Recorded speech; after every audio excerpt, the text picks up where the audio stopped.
Please join me in welcoming to the stage Mayor Michael Nutter of the City of Philadelphia and Pete Peterson, Chairman of the Peter G. Peterson Foundation.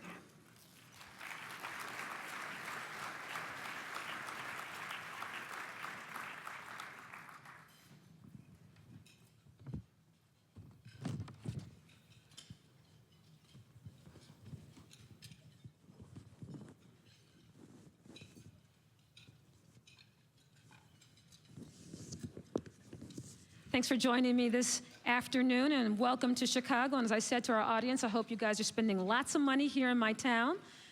But, you know, to help with the deficit that Chicago has, Mayor, you've done a fantastic job. You managed, since you've been in office, to close your budget deficit. I know you've made some hard choices, but I'd like to commend you and congratulate you. Can you give us an idea what that was like, being on the front line, having to make those hard choices? Well, I could think of better places to be, but nothing more important than I'll ever do. And I know that Mayor Emanuel faces, again, many of the same tough choices.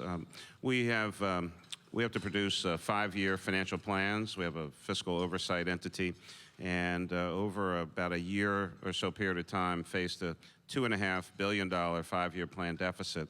Took a lot of strong action immediately, explained to the public what was going on, and notwithstanding many of those explanations, of course, folks were not happy. We tried to have a shared sacrifice approach. We did, in fact, have to raise some taxes, some temporarily. We had to cut back on a variety of services, but use the core principle of don't hurt the government, don't hurt our operations, while cutting back on services and programs, reducing staff through attrition. And managing through that process, we're stronger today, we're smaller today, we're spending less money, and still delivering high-quality services. But the choices that you've made, the short-term choices, have they affected your long-term ability to make Philadelphia viable?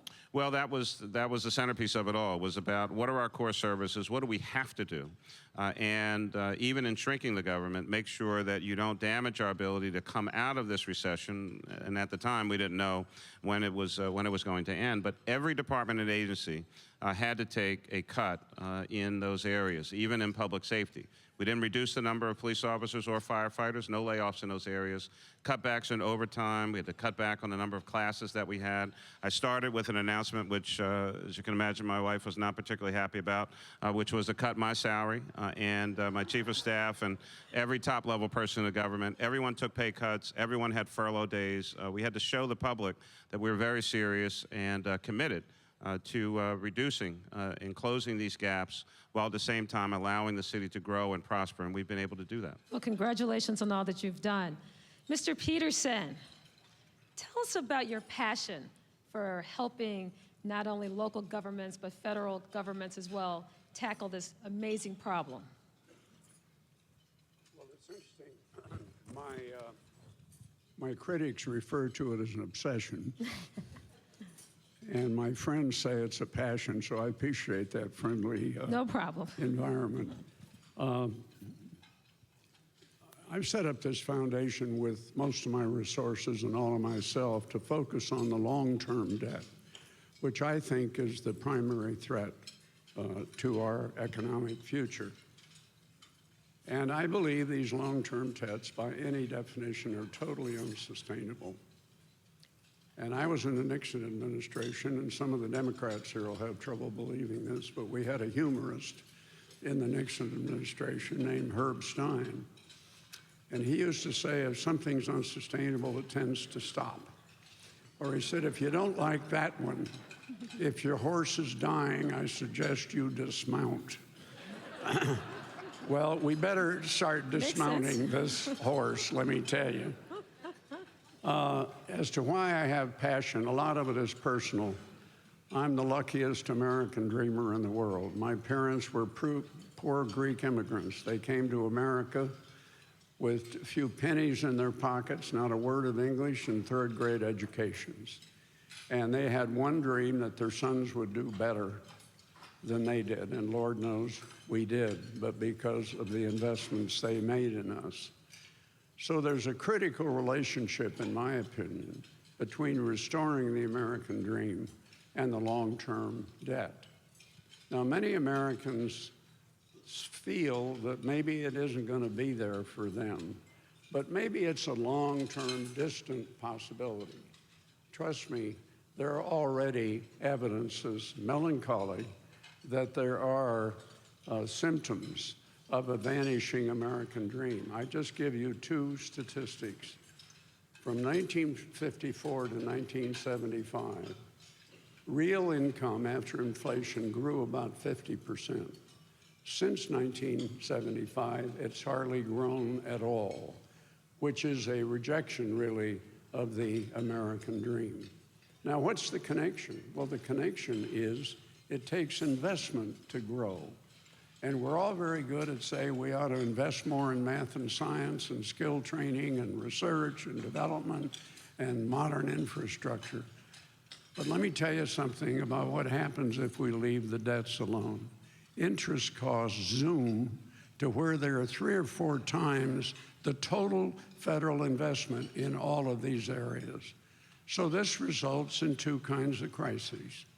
What you might call a long-term slow growth crisis, which is very anti-American dream, or a distinct possibility, a Europeans-type crisis in which the markets look at what we're not doing and just lose confidence in us. So, Mr. those Peterson, things are both reasons that we ought to be concerned about the long-term debt. so if you could wave your magic wand, what would you do today that would have long-term effect for not only this next generation, but many, many future generations? Well, there's some good news here if we take a careful look.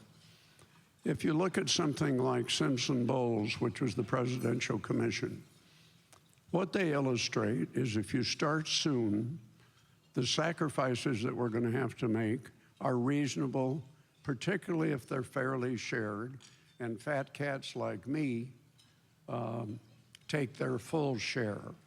Everything's got to be on the table.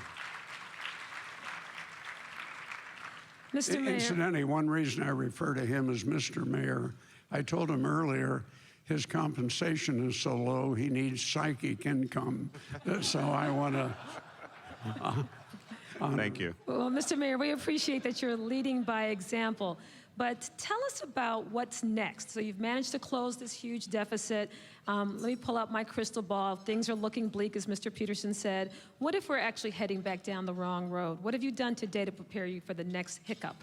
Well, again, Mr. Peterson points out that as long as we have the debt levels that we have, they crowd out other investments that we would want to make. So I call debt, when I go talk to young people, I call it dream killers. Yeah. That's pretty accurate. You ought to get in politics, you know? I think I'll take you up on that. She just got reelected. So the federal government is then in a position to invest less and less than they have been. Yes, we get resources from the federal government, but they are shrinking. That puts additional pressure on our budget. When you make cuts in CDBG, when you cut the COPS program, when you go down that whole laundry list, then that really affects cities and cities and local governments. And so we're seeing some increase in job productivity in the private sector, but actually state and local governments continue to suffer. That means we can't provide the services and support that people want. And so this is all, of course, counterintuitive to any investment, as Mr. Peterson points out, that we should be making. So we know that we cannot depend as much on the federal government, at least in the near term, as we have in the past. So we've had to strengthen ourselves. What can we do locally? And then public-private partnerships. When we weren't going to be able to keep all of our swimming pools open in Philadelphia one summer, we embarked on a campaign to raise dollars in the private sector. 2 summers ago and this summer, every swimming pool opened in the city of Philadelphia because of things that we did a couple years ago in making those tough decisions. So I think increasingly for cities, public-private partnerships will end up, in many instances, replacing some of the resources that we've been seeing from the federal government. But the feds have to deal with the ongoing debt issue and not strangle cities in the process. We're local here in Chicago, but on the federal level, Mr. Peterson, what do you think they need to do besides maybe going after fat cats? Anything else? What? In addition to going after fat cats you've mentioned before, what else can the federal government do today? Well, I'd like to see a long-term plan put in place, a fully shared plan put in place. It should not take effect until after the economy recovers, because we don't want to aggravate the current recession. And what I would be inclined to ask us to consider is we've done it before, so let's not get discouraged. After World War II, the debt was much higher than it was now. And what happened? We launched the biggest infrastructure program in history. We launched the Marshall Plan. We reduced our debt from over 100% of GDP to 25%, and we enjoyed a lot of growth. And finally, this may come not very convincingly from a former investment Wall Streeter, but there's a moral issue here that I think we should think about. There was a German philosopher, theologian named Bonhoeffer, who once said the ultimate test of a moral society is the kind of world we leave to our children. And if we don't do something about this debt, and we leave them the interest bill, and their taxes would have to double, I would find that absolutely immoral.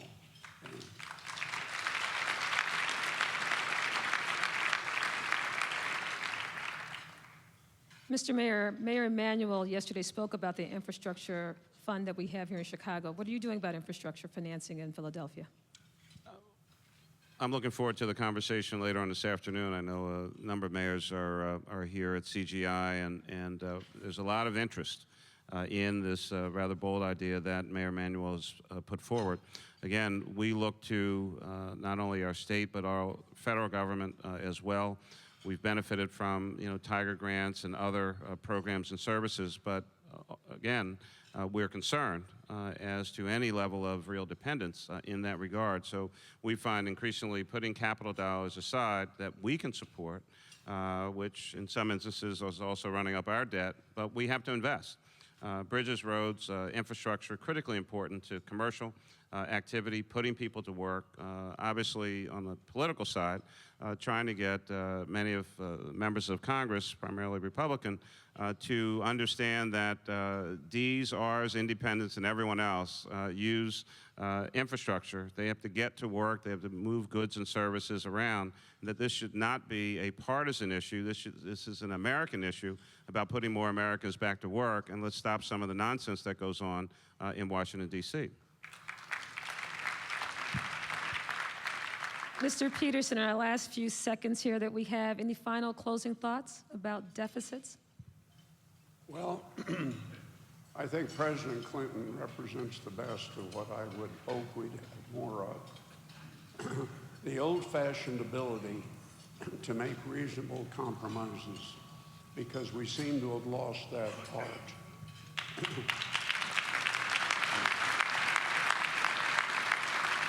I am getting very tired of listening to people tell me what they are not willing to do.